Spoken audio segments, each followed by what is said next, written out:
The COVID crisis across Europe is worsening, and the number of cases in this second wave is staggering. But most countries are doing all they can to avoid a lockdown. In Italy, new restrictions are being introduced after daily cases surged to almost 12,000, about double the number recorded in the first wave in March. In France, there are over 32,000 cases a day compared to 7.5 at its peak earlier this year. It's a similar story in the UK, now recording almost 17,000 daily cases. And even in countries like the Czech Republic, which avoided a bad outbreak the first time around, infections are now surging. Here's Europe correspondent Samantha Hawley.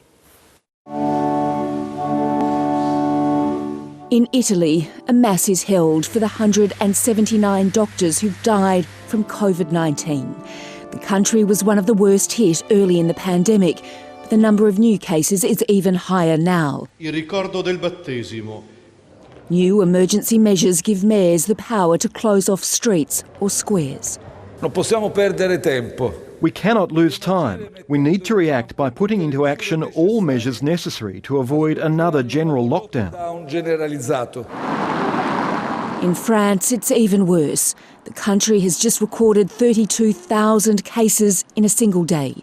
Paris streets were empty.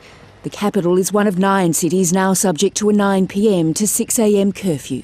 We finish work finishing really late, so to enjoy with your friends, you need to be out by 8 or 9, for sure. Which is already curfew. The British government has so far refused calls for a full lockdown, but the system of limited restrictions in the hardest hit cities isn't working either. Manchester's mayor won't fall into line and close bars and gyms. The places they're trying to close in Tier 3, pubs, bookies, gyms, these are places where people are on low wages. And what we're saying is you cannot take away their place of work and not give them support. Thousands protested in Prague against new restrictions that shut down pubs and restaurants and banned sports competitions. The Czech Republic has the worst infection rate in Europe, but the government is waiting for at least 2 weeks before deciding on a full lockdown. Samantha Hawley, ABC News, London.